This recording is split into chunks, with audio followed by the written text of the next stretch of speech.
बिस्मिल्लाहिर्रहमानिर्रहीम।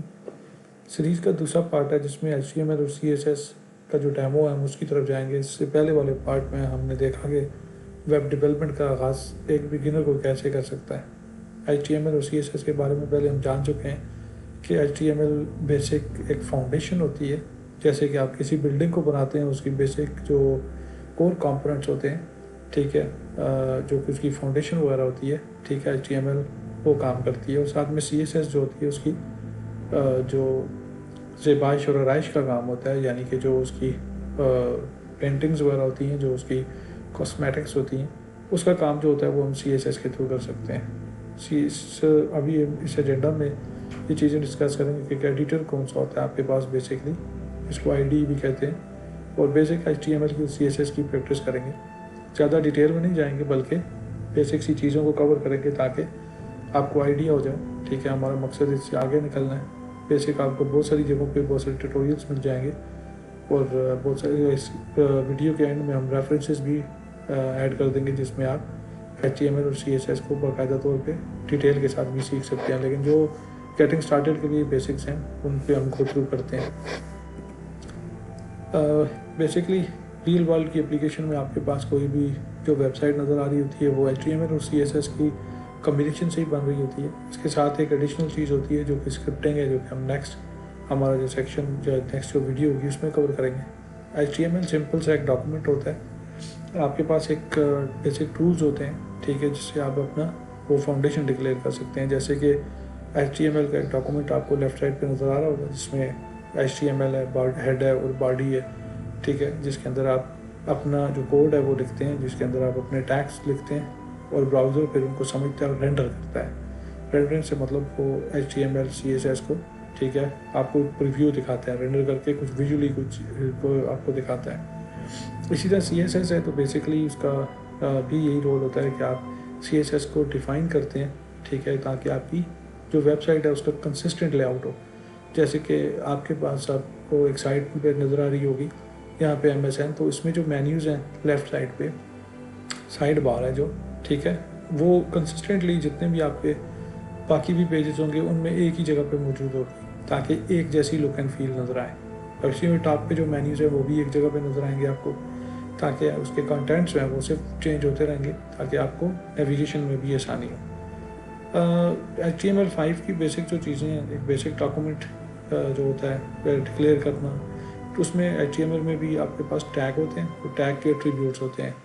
इसको भी हम अभी डिस्कस कर लेते हैं। जैसे कि आपके पास एक इनपुट का टैग है या हेडर का टैग है, तो उसकी प्रॉपर्टीज़ जो होती हैं या एट्रीब्यूट्स जो होते हैं वो डिफ़ाइन करते हैं कि इसके अंदर क्या क्या इसके करैक्टरिस्टिक होंगे। जैसे कि आप स्टाइल डिफ़ाइन कर सकते हैं स्पेसिफिकली उस टैग के लिए। इसी तरह से फार्म और कंट्रोल्स होते हैं। फार्म आपके पास एक कंटेनर होता है, उसके अंदर कंट्रोल्स होते हैं जो कि डेटा को, ठीक है, जहाँ पे आप डेटा इनपुट वगैरह कर सकते हैं और फिर वो फार्म आप सबमिट कर सकते हैं सर्वर को, जो कि उन इनपुट कंट्रोल्स जो हैं उनका डेटा सेंड करता है, ठीक है, आपके पास सर्वर साइड के ऊपर, और फिर आप एक्शन जो भी है वो कोई परफॉर्म करते हैं। इसी तरह से CSS की बेसिक्स हैं, उसमें आपके पास सेलेक्टर्स होते हैं और फिर उनकी प्रॉपर्टीज़ होती हैं। जैसे कि आपके पास इसमें, ठीक है, कोई भी सिलेक्टर हो सकता है, हेडर, ठीक है, और इसकी जो प्रॉपर्टीज़ हैं वो आपके पास कलर हो सकता है, फॉन्ट साइज हो सकता है या बाकी। इसी तरह से हम CSS में देखें कलर्स, बैकग्राउंड, बॉर्डर्स कैसे चेंज करते हैं, फॉन्ट और स्टाइलिंग क्या होती है। और इसमें जो लेआउट्स होता है उसके लिए हम एक बॉक्स मॉडल यूज़ करते हैं जो कि यहाँ पे स्क्रीन के अंदर भी मौजूद है लेफ़्ट साइड के ऊपर। इस बॉक्स मॉडल में आपका कोई भी कंटेनर हो उसके ऊपर यही वाली करेक्टरिस्टिक्स अप्लाई होते हैं, यानी कि दरमियान में उसके कंटेंट होते हैं, फिर बॉर्डर से उसकी पैडिंग होती है और जो मेन लेआउट होता है उससे उसका मार्जिन होता है। प्रैक्टिकली जब हम ये करेंगे तो आपको बता देंगे। और डिस्प्ले और पोजीशनिंग के लिए आपके पास दो मेन चीज़ें होती हैं जो यूज़ होती हैं, ठीक है। एक होता है flex box model. Flex box model एक रो है जो कि आपको ये नज़र आ रही है और उसमें जो भी आपके कंटेंट्स होते हैं उसको आप एक रो में तरतीब दे सकते हैं। आप इसमें कॉलम भी डिफ़ाइन कर सकते हैं, रोज़ भी डिफ़ाइन कर सकते हैं, लेआउट्स भी डिफ़ाइन कर सकते हैं। एक दूसरा जो मॉडल होता है वो ग्रिड मॉडल होता है। ग्रिड मॉडल आपको ये नज़र आ रहा है, इसमें भी आप एक चीज़ों को तरतीब दे सकते हैं। तो ये अपनी अपनी प्रेफरेंसेस पे होता है, ठीक है, कि आप कौन से मॉडल को यूज़ करना चाहते हैं। ठीक है। बेसिकली ग्रिड में आप लेआउट डिफाइन कर देते हैं और कंटेंट्स वगैरह के लिए आप फ्लैक्स को भी यूज़ कर सकते हैं। हाइब्रिड के एक कम्बिनेशन बना के उन चीज़ों को इस्तेमाल कर सकते हैं। HTML का एक डॉक्यूमेंट क्या होता है, उसका स्ट्रक्चर क्या होता है, कॉमन टैग्स कौन से होते हैं, ये यहाँ पे आपको एक डॉक्यूमेंट टाइप की डिक्लेरेशन मिल रही है। या HTML5 के जो भी डॉक्यूमेंट्स होंगे, ठीक है, जो HTML पेजेस होंगे उसमें ये डॉक्यूमेंट टाइप होता है। और ये HTML और HTML का टैग है, यानी HTML में जो टैग्स होते हैं, ठीक है, एक ओपनिंग टैग होता है, क्लोजिंग टैग होता है। मोस्टली जो क्लोजिंग टैग होता है उस बैकस्लैश के साथ खत्म होता है।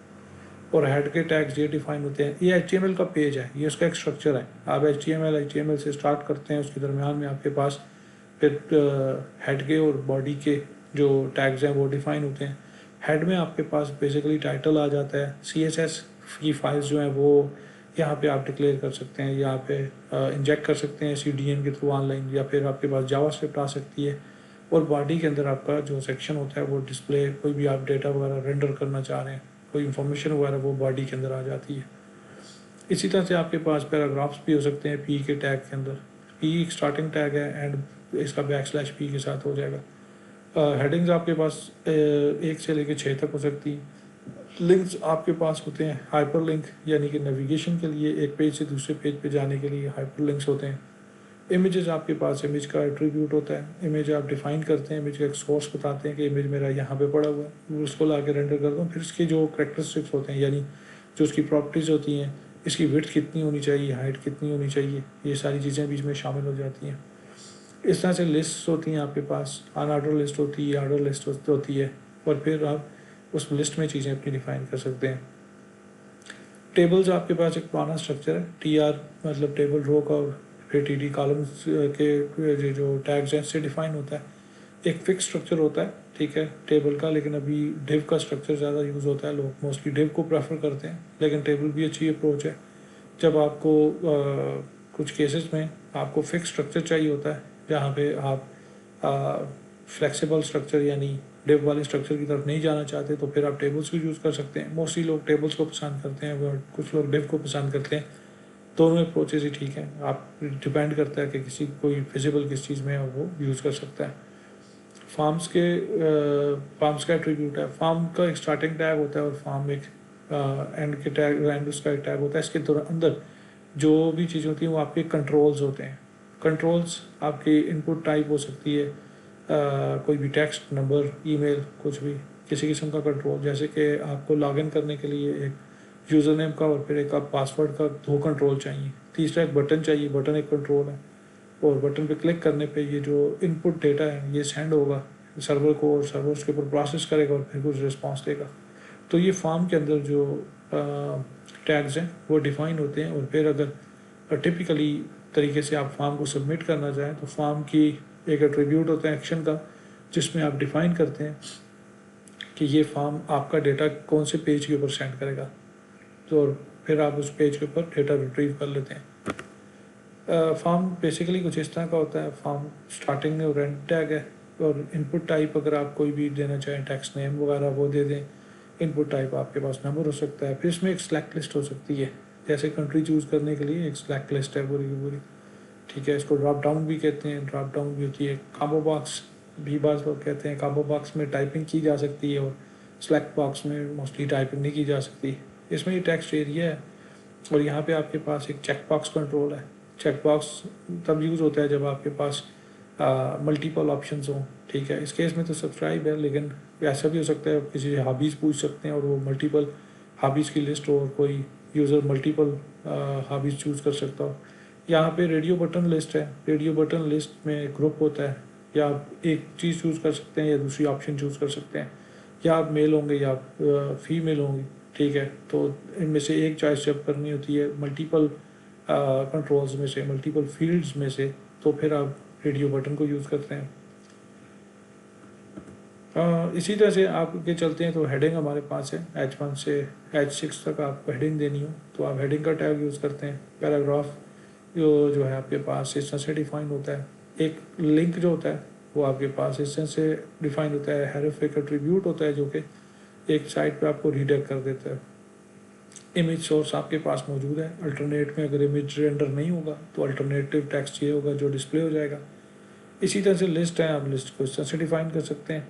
और टेबल्स की बात की जाए तो टेबल का बॉर्डर आपने वन सेट किया, एक रो डिफ़ाइन की, और उस रो के अंदर आपने एक कॉलम डिफ़ाइन किया, फिर दूसरा कॉलम डिफ़ाइन किया, ठीक है। फॉर्म आपके पास ये एट्रीब्यूट्स हैं फॉर्म के, एक इनपुट टाइप आपने डिफ़ाइन की, ठीक है। और फिर बटन जो आपने जो है वो बनाया ताकि वो ये जो डेटा है इसको सेंड कर सके। अभी इसमें फॉर्म के ऊपर एट्रीब्यूट नहीं डिफाइन है, लेकिन आप एक्शन मेथड डिफाइन कर सकते हैं। एक्शन इज इक्वल टू कोई भी पेज का नाम देंगे तो ये जो आपके पास फॉर्म होगा इसका डेटा सबमिट हो जाएगा सीधा उस पेज के ऊपर। अच्छा, अब इससे आगे चलते हैं तो CSS क्या है आपके पास, अप्लाई कैसे होती है, इनलाइन CSS क्या होती है, इंटरनल स्टाइल का टैग हम कैसे यूज़ करते हैं, एक्सटर्नल फाइल जो CSS होती है वो अगर आप बना लें तो उसको इंपोर्ट कैसे करते हैं, बेसिक CSS की प्रॉपर्टीज़ क्या होती हैं, ये बेसिक चीज़ें हैं। बॉक्स मॉडल हम ऑलरेडी डिफाइन कर चुके हैं डिस्प्ले एंड पोजिशनिंग वगैरह के लिए। तो इनलाइन CSS ये होती है कि आपके पास अगर कोई एट्रीब्यूट मौजूद हो, जैसे कि पैराग्राफ हो, तो उसके अंदर आप अगर स्टाइल डालना चाहें कोई भी, ठीक है, यानी उसका कलर रेड करना चाहें इसके फॉन्ट्स वगैरह का, तो आप इनलाइन स्टाइल एट्रीब्यूट डिफाइन कर दें। आप जैसे ही colour is equal to red लिखेंगे, ये जो पैराग्राफ है आपके पास, ठीक है, ये रेड जो है ना वो डिफाइन हो जाएगा, यानी इसका कलर रेड हो जाएगा। इसी तरह से CSS को अगर आप ना इंटरनल CSS एक पेज लेवल पे है, एक इस देखें इसका स्कोप जो था वो सिर्फ पैराग्राफ के लेवल पे था, इसका जो स्कोप है वो एक पेज के लेवल पे है। एक अगर पेज के ऊपर आप स्टाइल्स डिफाइन कर दें, ठीक है, जैसे मेरे पास 2 पेजेस हैं, एक पेज के ऊपर में जो जितने भी पैराग्राफ हैं मैं चाहता हूँ ये सेलेक्टर्स होते हैं। यहाँ पे देखें आप, ये एक सेलेक्टर हमने डिफाइन किया हुआ, ठीक है, यहाँ पे हमने एक सेलेक्टर डिफाइन किया पैराग्राफ, यानी अब उस पेज के ऊपर पेज 1 के ऊपर जितने भी पैराग्राफ के टैग आप लिखेंगे वो सारे के सारे डिफ़ॉल्ट ब्लू कलर में होंगे। तो ये स्कोप आपने डिफाइन किया पेज के लेवल पे। अब पेज के लेवल पे आपने स्टाइल डाल दिया, अब जितने पेज के ऊपर पैराग्राफ डिफाइन हो रहे हैं वो कलर उनका कलर ब्लू है। इसी तरह से स्कोप को सेकंड पेज हम बनाते हैं पेज 2.html, और उसके ऊपर अगर इसी का कलर रेड कर देते हैं तो सेकंड जो पेज होगा उसके अंदर जितने भी हमारे पास पैराग्राफ्स होंगे उनका कलर जो होगा वो रेड आ जाएगा। एक्सटर्नल CSS ये होती है कि आप अगर स्कोप अपना डिफाइन करते हैं एक एप्लीकेशन के लेवल पे, यानी कि मेरे पास जो एक वेबसाइट के अंदर 2 HTML के पेजेस हैं, दोनों के ऊपर एक कॉमन तरह का स्टाइल जो है वो अवेलेबल होना चाहिए, तो मैं वो एक CSS लिख देता हूँ, ठीक है। उसका नाम कोई भी रख सकते हैं, custom.css, styles.css, कुछ भी, और आप उसके अंदर अपने पैराग्राफ के सेलेक्टर या किसी स्पेसिफिक एक क्लास को डिफाइन कर सकते हैं। क्लास ये होता है कि आप अपनी मर्ज़ी से क्लास असाइन करते हैं किसी पैराग्राफ को, और इस तरह का जो सिलेक्टर होता है बाय डिफ़ॉल्ट वो अप्लाई हो जाता है HTML के जितने डिफ़ॉल्ट आपके पास टैग्स अवेलेबल होते हैं, जैसे कि पैराग्राफ हो गया, स्पैन हो गया, या कुछ और हो गया, उन सब के ऊपर वो अवेलेबल होते हैं। हैश के साथ जो सिलेक्टर होता है ये इसका मतलब ये होता है कि अगर आप एक कोई भी आपका एलिमेंट है, जैसे कि आपके पास ये कोई टैग है, जैसे कि पैराग्राफ का टैग ले लें, अगर उसका आपने नाम रखा पैरा 1 और उसके ऊपर आप स्पेसिफिकली अप्लाई करना चाह रहे हैं इस पार्टिकुलर CSS को, तो वो अप्लाई होगी। तो ये डिपेंड करता है चॉइसेस के ऊपर। कुछ सेलेक्टर्स ऐसे हैं कि जो आपके पास सभी पे अप्लाई होते हैं, कुछ ऐसे हैं जहाँ पे आप क्लास का नाम डिफाइन करते हैं तो वो अप्लाई होते हैं, कुछ ऐसे हैं जहाँ पे आप ID उसकी होती है उसके थ्रू अप्लाई कर रहे होते हैं। तो इससे आगे चलते हैं तो हमारे पास बेसिकली एक बॉडी है, ये मोस्टली जो है ना कॉमनली यूज़ होती है कि आप बॉडी के लेवल पे कुछ चीज़ें जो हैं HTML की बॉडी के ऊपर सभी के ऊपर अप्लाई करना चाहते हैं। जैसे कि एक थीम आप बना लें, तो आप ये चाहते हैं कि एक आपकी वेबसाइट है उसके अंदर एक पेज है या 100 पेजेस हैं, सबका बैकग्राउंड कलर लाइट ग्रे हो, कलर उसका ब्लैक हो। कलर ब्लैक से मतलब फॉन्ट कलर जो है वो ब्लैक हो। इसी तरह से फॉन्ट एंड टेक्स्ट स्टाइलिंग में भी आप कॉमन सब के ऊपर रखते हैं, जितने भी पैराग्राफ्स हैं वो एरियल सैंस सेरिफ के ऊपर फॉन्ट साइज उनका ये हो, टेक्स्ट लाइन उनकी ये हो। इसी तरह से बॉक्स मॉडल आप अपना डिफाइन कर देते हैं कि जब भी मैं कोई जो है डिव बेस्ड आर्किटेक्चर स्ट्रक्चर हम पहले भी बता चुके हैं कि आपके पास एक बॉक्स मॉडल होता है, कंटेनर होता है जिसके अंदर आप अपने कंटेंट्स वगैरह लिखते हैं, तो ये भी कॉमन आप डिफाइन कर दें। अब जितनी भी डिव आप क्रिएट करेंगे, ठीक है, जहाँ जहाँ पे ये CSS की फ़ाइल जो है ये अवेलेबल होगी, यानी ग्लोबली इंपोर्ट की होगी, तो ये उन पर अप्लाई होता जाएगा। इसी तरह से कंटेनर है, ठीक है, आप एक कंटेनर जो है वो बनाते हैं फ्लैक्स, उसका डिस्प्ले टाइप फ्लैक्स होती है, और उसके जो जस्टिफाई कंटेंट्स यानी कंटेंट्स हैं वो सेंटर होने चाहिए, अलाइन आइटम्स भी सेंटर, और हाइट उसकी 100 VH हो। हम जो अलग से जो यूनिट्स हैं उनको डिफाइन कर देंगे, ठीक है, कि VH क्या होता है, PX क्या होता है, ठीक है, इसी तरह PT वगैरह बाकी जो भी यूनिट्स हैं वो क्या होते हैं। तो बेसिकली अभी के लिए आप ये लिखते हैं कि जो आपका विजुअली डिस्प्ले है उसके मुताबिक VH जो है, ठीक है, यूनिट है जिसको हम यूज़ कर रहे हैं यहाँ पे। अच्छा, एक HTML का एक पेज है और एक CSS की एक प्रोफाइल है, ये सैम्पल के लिए, ठीक है। हम प्रैक्टिकली अभी चीज़ें देख लेंगे, ठीक है। जो अभी हम जाते हैं, ये रेफरेंसेस हैं कुछ, ठीक है, जो मैं शेयर कर लूँगा इसी वीडियो के जो डिस्क्रिप्शन है उसके अंदर, ताकि आप यहाँ पे कुछ मज़ीद चीज़ें जानना चाहें तो देख सकें इन डेप्थ, अगर आप किसी चीज़ को स्टडी करना चाहें तो। बाकी हमारे पास जो है वो भी एक प्रैक्टिकल डेमो, ठीक है। डेमो के लिए आप विजुअल स्टूडियो कोड अपने पास डाउनलोड कर सकते हैं, माइक्रोसॉफ्ट की साइट के ऊपर अवेलेबल है ये। आप इसको सर्च कर सकते हैं विजुअल स्टूडियो कोड के नाम से।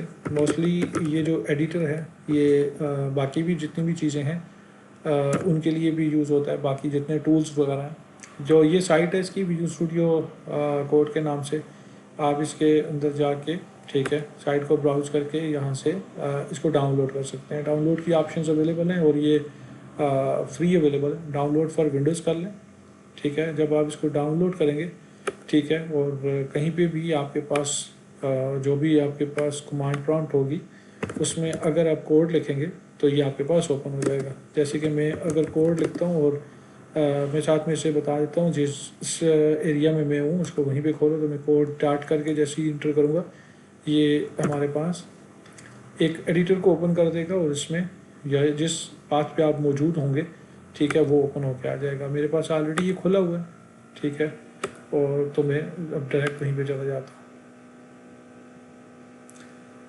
चलिए कोड एडिटर पे आ जाते हैं, ठीक है। इसमें बेसिक ऑफ HTML हमारे पास HTML की बेसिक ये है, ठीक है, कि आपके पास एक अच्छा मेरे पास ना आप जैसे ही यहाँ पे आएंगे तो आप यहाँ पे फाइल करके एक न्यू फोल्डर क्रिएट कर सकते हैं, ठीक है। आपके पास एक ओपन फोल्डर पे जाके आप यहाँ पे एक फ़ोल्डर कोई क्रिएट कर लें, ठीक है, और उसको ओपन कर लें। जैसे ही आप ओपन करेंगे आप उसके अंदर फिर अपनी फ़ाइल्स क्रिएट कर सकते हैं। फ़ाइल क्रिएट करने के लिए ये आइकन मौजूद है और नया फ़ोल्डर बनाने के लिए ये आइकन मौजूद है, ठीक है। अभी हम फाइल क्रिएट करना चाहें तो आप इस पर क्लिक कर सकते हैं। क्लिक करने के ऊपर आप फाइल का नाम दे सकते हैं और साथ में उसकी एक्सटेंशन आप दे सकते हैं। जैसे ही देखिए मैंने एक्सटेंशन दी है उसकी जो फाइल का आइकन है वो चेंज होगा। मैं CSS करूँगा तो उसका आइकन कुछ हो जाएगा। मैं अगर सिर्फ CS करूँगा तो उसका आइकन C# का हो जाएगा। मैं JS करूँगा तो जावास्क्रिप्ट का हो जाएगा। तो ये एक टेक्निक है, ठीक है। आप कोई भी फाइल बनाएंगे उसकी आप जैसे ही एक्सटेंशन रखेंगे उस टाइप के आइकन उसका डिस्प्ले हो जाएगा। तो बेसिक HTML जो है वो हमारे पास ये है, ठीक है। इसमें डॉक्यूमेंट डिक्लेयर हमने कर दिया HTML टाइप का, और यहाँ पे हमारे पास हम इसके टाइटल को चेंज कर देते हैं, बेसिक लिख देते हैं, और यहाँ पे इसका एक H1 का हेडर मौजूद है, ठीक है। आप H2 डिफाइन करेंगे तो ये तो थोड़ा सा छोटा होगा, H2 हेडिंग। आप H3 डिफाइन करेंगे, ठीक है, तो ये उससे छोटी हेडिंग होगी H3, ठीक है, हेडिंग। और आप आगे चलते जाएं इसी तरह से आप H6 तक जा सकते हैं। और यहाँ पे आपके पास एक पैराग्राफ है, ठीक है, सिंपल, वो एक पैराग्राफ को रिप्रेजेंट करता है, ठीक है। ब्रेक देनी हो आपने तो आप BR को यूज़ कर सकते हैं, एक लाइन ब्रेक कर दें, ठीक है। और अगर आपने इसको डिबग करना है यानी ब्राउज़र में देखना है तो F5 का बटन दबाएं, आपके पास ऊपर ये ऑप्शन आ जाएगी। आप किसी भी ब्राउज़र को चूज़ कर लें, आपके पास जो भी अवेलेबल होगा एज या ये जो भी है, ठीक है, क्रोम या फिर फायरफॉक्स या जो भी ब्राउज़र होगा उसमें ये आपका बेसिक HTML का पेज डिस्प्ले हो गया। आप इसकी कोड को यहाँ पे भी देख सकते हैं, ठीक है, सोर्स करके। तो ये लैंग्वेज इसकी इंग्लिश है, ठीक है, और ये टाइटल जो हमने सेट किया हुआ है, ब्राउज़र इसको रेंडर करता है तो HTML की रेंडरिंग करने के बाद इस तरह से डिस्प्ले दे रहा है। H1 बड़ी हेडिंग है, H2 छोटी है, H3 और ये आपके पास सिंपल एक पैराग्राफ का टैब है। थोड़ा सा आगे चलते हैं, ठीक है। हमारे पास HTML और साथ में एक CSS की फ़ाइल हमारे पास हो सकती है, ठीक है। यहाँ पे हमारे पास एक HTML है और एक हमने CSS की फ़ाइल डिफ़ाइन की है, ठीक है। ये अच्छा, एक और चीज़ वो ये है कि बेसिक आप HTML जो है ना किसी भी चीज़ की इसके अंदर भी डिफ़ाइन कर सकते हैं। जैसे कि मैं अगर स्टाइल्स को डिफ़ाइन करना चाहूँ, ठीक है, यहाँ पे मैं एक स्टाइल का ट्रिब्यूट दे दूँगा। तो ये इनलाइन स्टाइल है हमारे पास। जो इनलाइन स्टाइल होता है हमारे पास जो उसका यानी सॉरी ये पेज के स्कोप का वो है CSS है, ठीक है। यानी कि ये इस एक स्पेसिफिक पेज जो है उसके ऊपर ये चीज़ अवेलेबल है, ठीक है। टैग H1 के लिए मैंने कलर ब्लू रख दिया, H2 के लिए ये रख दिया। अच्छा, ये बेसिक पेज है तो मैं एक और पेज डिफाइन कर देता हूँ। ये फर्स्ट पेज है तो ये सेकंड पेज हो सकता है, सेकंड पेज डॉट HTML। और कोड में इसका सेम वही वाला लिख देता हूँ जो हमारे पास ये बेसिक वाला था, लेकिन इसकी CSS जो है ना वो मैं उसका कलर चेंज कर देता हूँ। तो स्कोप जो है ना, ठीक है, वो हमारे पास, मैं इसको यहाँ पे ग्रीन कर देता हूँ, ठीक है। और H2 का कलर मैं जो है रेड कर देता हूँ ताकि थोड़ा सा डिफ्रेंशिएट कर पाएँ, ठीक है। बाकी ठीक है, कोई मसला नहीं है। बाकी पैराग्राफ का कलर भी पर्पल की जगह में कुछ और कलर कर देता हूँ ताकि हम बता पाएँ डिफरेंस क्या है, ग्रीन RGB टाइप का जो भी है। अब ये जो पहला वाला पेज था बेसिक वाला, इसके अंदर भी हमने एक इसका स्कोप जो था ना CSS का, वो हमने एक पेज लेवल रखा है। पेज लेवल पे हमने ये डिफ़ाइन किया है। तो इस पेज में हम जितने भी अब H1 डिफ़ाइन करते जाएंगे, H2 डिफ़ाइन करते जाएंगे, वो जितने भी पेजेस, जितने भी टैग्स होंगे वो सारे के सारे इन कलर्स, इस कलर्स के मुताबिक होंगे। और यहाँ पे जो सेकंड पेज हमने डिफ़ाइन किया है, इसमें जो भी जितने भी हम नए पैराग्राफ या ये हेडर बनाएंगे, ठीक है, उनके ऊपर ये वाले जो स्टाइल्स हैं ये अप्लाई होंगे। प्रैक्टिकली हम देख सकते हैं, लेकिन इसी बेसिक पेज के अंदर हम एक लिंक डाल देते हैं जो कि हाइपरलिंक होगा, ठीक है, जिसमें हम हैरफ का एट्रीब्यूट जो है उसको डिफ़ाइन कर देते हैं। और जो हमारे पास पेज है दूसरे वाला, वो है सेकंड पेज। हम इस सेकंड पेज को का लिंक ये डाल देते हैं। और जो ये सेकंड पेज है इसके ऊपर हम जो है लिंक डाल देते हैं पहला जो बेसिक पेज है उसका, बेसिक पेज का, ताकि हम वापस नेविगेट कर सकें। तो मैं अगेन बेसिक पेज पे जाता हूँ और यहाँ पे इसको चला देता हूँ। देखें, ये इसके ऊपर जैसे ही मैंने पेज को रेंडर किया, जो भी हमने 2-3 स्टाइल्स अप्लाई किए थे H1 H2 के लिए और बेसिक पैराग्राफ के लिए, वो यहाँ पे अप्लाई हो चुका है। और ये वो लिंक है, ठीक है, दूसरे पेज पे जाने का लिंक जो है वो हमने इसका हाइपर लिंक लगा रखा था। मैं क्लिक करता हूँ तो ये दूसरे पेज पे चला गया। आप इसको यहाँ से क्रॉस चेक कर सकते हैं, ये सेकंड डॉट HTML पे चला गया। वहाँ पे डिफरेंट CSS स्टाइल्स थे तो वो अब यहाँ पे अप्लाई हो चुके हैं। तो इसमें कंक्लूजन ये है कि आप किसी पेज के स्कोप के ऊपर CSS डिफाइन कर सकते हैं। इसमें जो तीसरी चीज़ हमने कही थी वो थी इनलाइन CSS। इनलाइन CSS भी आप डिफाइन कर सकते हैं, ठीक है, किसी पेज के ऊपर। अच्छा, एक टेक्निक उसमें ये होती है कि आपने ओवरऑल एक पेज के ऊपर, ठीक है, जो भी स्टाइल्स हैं वो अप्लाई किए हुए हैं, लेकिन किसी चीज़ को आप ओवर राइड करना चाह रहे हैं तो आप इनलाइन स्टाइल को यूज़ कर लेते हैं। जैसे कि ये सेकंड पेज है, ठीक है, ये वाला सेकंड पेज है। मैं इनलाइन CSS पे चला जाता हूँ। अच्छा, इसका नाम मैं जैसा रीनेम कर देता हूँ क्योंकि मैंने CSHTML लिख दिया, इसका HTML होना चाहिए था। तो मैं HTML में चला जाता हूँ और मैं यहाँ पे, अब मेरे पास बाय डिफ़ॉल्ट H1 का जो कलर है ना, ठीक है, H1 का जो स्टाइल है सॉरी, ठीक है, वो ग्रीन कलर में आ रहा है। लेकिन मैं ये चाह रहा हूँ कि इस पर्टिकुलर H1 के साथ एक और H1 भी आए, ठीक है, दिस इज ओवरराइडेड CSS स्टाइल, ठीक है। और मैं ये चाह रहा हूँ कि बाकी तो मैं जितने भी डिफ़ाइन करूँ H1 में ऐसे 50 डिफ़ाइन कर सकता हूँ, उनका कलर बाय डिफ़ॉल्ट ही है। लेकिन ये जो पार्टिकुलर एक वो है ना H1, इसको मैं ओवरराइड करना चाहता हूँ और उसको मैं एक्वा रखना चाहता हूँ, इसका कलर। अब मैं देखता हूँ इसको प्ले करके, डिबग करके, तो ये जो एक सिर्फ और सिर्फ स्टाइल है ना, इसको मैंने ओवरराइड कर दिया है। तो इसीलिए इस मकसद के लिए इनलाइन जो आपकी स्टाइल्स होते हैं वो अप्लाई होते हैं।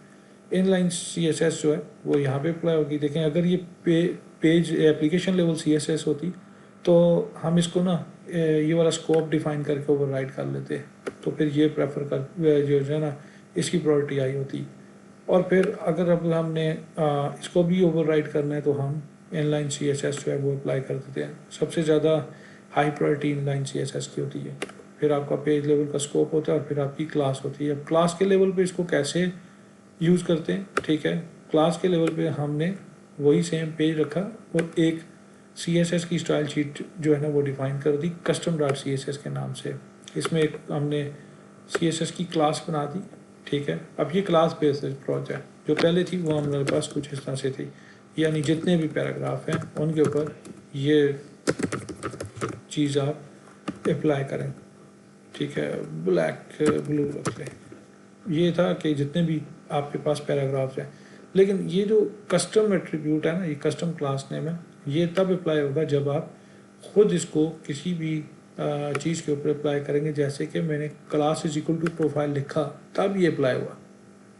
इसी तरह से एक और सिलेक्टर होता है जो आपके पास यहाँ पे आ सकता है हैश के साथ। हैश के साथ आप एक बॉक्स डिफाइन करते हैं, ठीक है। DV आप उसमें हॉबीज़ लिख देते हैं। एक हॉबीज़ का एक आपने जो है वो बॉक्स बनाया और उसके अंदर आप उसमें जो टेक्स्ट का कलर है, ठीक है, वो आप रेड लिख देते हैं। तो अब अगर मैं कोई ऐसा HTML का ये बॉक्स बनाता हूँ, ठीक है, मिसाल के तौर पे यहाँ पे, ठीक है, जिसकी ID जो है वो मैच कर जाएगी यहाँ पे, ठीक है। वो हमारे पास हम देखते हैं कि ये हमने किसके ऊपर अप्लाई किया था। CSS में जाते हैं, ये हमारे पास, हाँ ठीक है, ये जो भी अब डिव होगी, ठीक है, उसका नाम अगर ये है तो उसके अंदर जो भी हम कलर लिखेंगे यानी इसके अंदर जो भी टेक्स्ट होगा, ठीक है, वो ये होगा। मैं इसकी विड्थ की बात कर देता हूँ, तो इसकी विड्थ हम 50% कर लेते हैं, ठीक है। और इसका जो बैकग्राउंड कलर है उसको भी हम सेट कर देते हैं, हम एक्वा कर देते हैं, ताकि कुछ इसके ऊपर एट्रीब्यूट्स अप्लाई हों, हमें नज़र आए क्या है। तो मैं ये एक्सपेक्ट कर रहा हूँ कि ये जो DV हमने यानी डिव या बॉक्स बना रखा है, ठीक है, इसके अंदर का जो टेक्स्ट होगा, ठीक है, जो भी टेक्स्ट होगा, ठीक है, उसका जो कलर होगा, ठीक है, वो रेड होगा और उसका जो बैकग्राउंड कलर होगा वो एक्वा होगा। This is sample. हमने P को ओवरराइड तो नहीं किया हुआ ना, P को ओवरराइड किया हुआ है, इसको कलर हमने ब्लू रखा हुआ, मैं इसको हटा देता हूँ, ठीक है। अब हम चेक करते हैं, ठीक है, अपना पेज चला के और एक्सपेक्टेड रिजल्ट देखते हैं, ठीक है। क्या है, प्रोफाइल मेरे पास वही आ गई, ठीक है, जिस तरह से हमने डिफाइन किया हुआ था, जो CSS की क्लास अप्लाई की हुई थी। जो नीचे डिव का बॉक्स था, इस ID के थ्रू, सिलेक्टर के थ्रू हमने इसके ऊपर CSS अप्लाई की और इसमें कलर रेड आ गया और इसमें बैकग्राउंड हमारे पास जो आता है वो आ गया। तो ओवरऑल ये HTML और CSS का डेमो था। हम एक वेबसाइट बना सकते हैं, ठीक है, और उसके अंदर हम ये सारी चीज़ें इस तरह से डिफाइन कर सकते हैं। अच्छा, CSS का लेआउट जो है उसमें हमारे पास दो बेसिक लेआउट होते हैं, एक होता है ग्रिड बेस और एक होता है फ्लैक्स बेस। ग्रिड बेस में हमने पहले भी डिफाइन किया था कि आपका एक कंटेनर होता है और उसके अंदर जो लेआउट होता है आप डिफाइन करते हैं। जैसे कि मेरे पास मैंने एक बेसिक लेआउट रखा, ठीक है, ग्रिड कंटेनर रखा है मैंने, ठीक है, कि मेरे पास एक कंटेनर है, ठीक है, उस कंटेनर के अंदर मेरे पास डिस्प्ले टाइप ग्रिड है, ठीक है, और मैंने ग्रिड का ना टेम्पलेट डिफाइन किया है। ये 3 कॉलम जो है ना आपके पास ये हेडर के ही होंगे।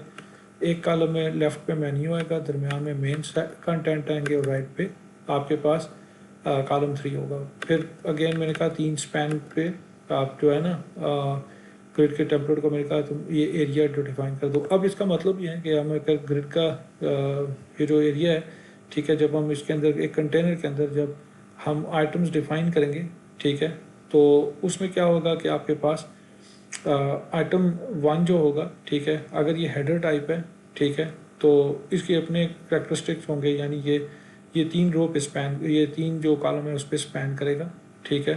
और अगर उसकी क्लास मेन्यू हुई, ठीक है, तो वो एक कॉलम पे स्पैन करेगा। अगर मेन हुआ, ठीक है, तो फिर उसकी वो कैसे वो स्पैन करेगा और राइट जो है वो कैसे स्पैन करेगा, ठीक है।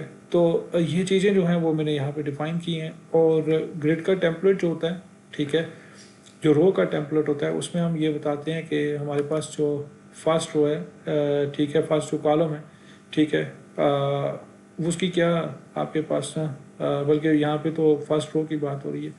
पहली रो की हाइट क्या है, सेकंड रो जो है वो कितना स्पैन करेगी, और थर्ड रो यानी फुटर जो है उसकी हाइट क्या है। और कॉलम्स के केस में पहला कॉलम कितने पी एक्स विड्थ का है, यानी कितना चौड़ा है, दूसरा कॉलम कितना है, और फिर तीसरा कॉलम कितना है, इन दोनों के दरम्यान में गैप कितना आएगा। हाइट जो होगी, ठीक है, वो आपकी कितने जो आपके VHM पे आएगी। तो मैं इसको प्ले करता हूँ, ठीक है, ताकि आपको प्रैक्टिकली दिखा सकूँ। तो अभी आप देखें, पहले जो हमने ग्रिड पे तो पहले वो था लेआउट था, उसके अंदर हमने हेडर डिफाइन किया। तो हेडर 1, 2 और 3 कॉलम्स की जगह हेडर ने ले ली। और इस रो की हाइट 25 है, ठीक है, कितनी रखी थी हमने, ठीक है, इस रो की हाइट 50 PX है, ठीक है। 3 कॉलम इसने स्पैन किए। इसी तरह फुटर की जो रो है वो भी, उसका एक साइज़ हमने स्पेसिफाई किया हुआ है CSS में, कि उसका साइज़ जो है, ठीक है, वो आपके पास आ गया 30 PX, ये लिखा हुआ है 30 PX। 3 रोज़ हैं, पहली रो 50 PX की, दूसरी 1 FR, ये यूनिट होता है परसेंटेज का। आपके पास जितनी भी बाकी स्पेस बच जाती है उसके मुताबिक। और ये 30 PX जो है, ये भी आपके पास हाइट का यूनिट है कि 30 PX इसकी हाइट है। ग्रिड के टेम्पलेट क्या है कि पहला कॉलम कितने PX पे है, दूसरा जो डायनामिक आपके पास साइज़ है वो कितना है, और तीसरा जो है 150 PX के ऊपर कॉलम है, यानी राइट साइड के ऊपर जो हमारा कॉलम है वो 150 PX का हो। आप इसको क्रॉस चेक कैसे कर सकते हैं, इंस्पेक्ट कर सकते हैं, और इंस्पेक्ट करने के बाद आप F12 करेंगे तो ये आपके पास डेवलपर टूल जो है वो आ जाएंगे, ठीक है। फिर आप इसमें स्पेक के एलिमेंट पे जा सकते हैं और इसको क्रॉस चेक कर सकते हैं कि इसकी हाइट जो है वो 50 PX है, वो आपको बता रहा है कि आइटम 1 की हाइट इतनी है। ये आपके पास कॉलम है, कॉलम की जो करेक्टरिस्टिक्स हैं वो भी आप देख सकते हैं। और अगर क्लिक करेंगे तो आपके पास ये साइड पर मौजूद जो भी वो है क्लासेस हैं वो आपको बता देंगी, ठीक है। तो ये ग्रिड का मॉडल है, ठीक है। थोड़ी बहुत प्रैक्टिस करेंगे आप तो आपको आइडिया हो जाएगा। अगर लेआउट मेन डिफाइन करना हो वेबसाइट का तो हम ग्रिड के थ्रू जो है ना इस तरह से इम्प्लीमेंटेशन कर सकते हैं। इसी तरह से हमारे पास फ्लैक्स बॉक्स का मॉडल है। फ्लैक्स बॉक्स के मॉडल पे आप चले जाएं तो आपके पास एक रो जो होती है उसके अंदर आप आइटम्स डाल सकते हैं, और फिर इनकी एक फ्लैक्स कंटेनर होता है और उस कंटेनर के अंदर आइटम्स डिफाइन करते हैं आप। तो यहाँ पे मैंने आइटम डिफाइन कर दिए, ठीक है, कि टेक्स्ट लाइन सेंटर में करना है, बॉर्डर्स का ये होगा, फ्लैक्स टाइप है आपकी ये, ठीक है। यानी इसकी ये ग्रोइंग क्वालिटी होती है, ठीक है, इक्वालिटी होती है कि आप कितने एरिया को फिल करना चाह रहे हैं, ठीक है। तो अभी मैंने 1 रखा हुआ है, ठीक है, फ्लैक्स 1, और मार्जिन इसका 5 PX रखा हुआ है। तो प्रैक्टिकली मैं अगर इसके अंदर एक एक आइटम ऐड करता जाऊँगा तो ये खुद ही रिस्पॉन्सिव डिज़ाइन के मुताबिक, यानी ये फ्लैक्स और ग्रिड जो है ना रिस्पॉन्सिव डिज़ाइन को अप्रोच करने, रिस्पॉन्सिव अप्रोच या स्ट्रेटजी इसके थ्रू अप्लाई होती है।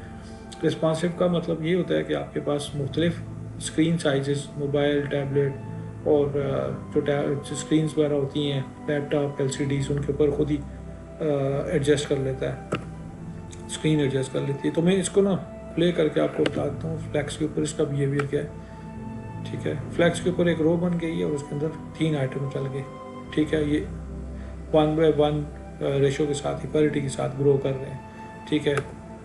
मैं अगर इनको एक और फ्लैक्स आइटम 2 के नाम से एक और आइटम डिफाइन कर दूँ और ये इसकी ग्रोइंग जो है ये क्वालिटी 2 कर दूँ तो ये इसकी एक्सपेंडेड जो वो रेशो है वो बढ़ जाएगी।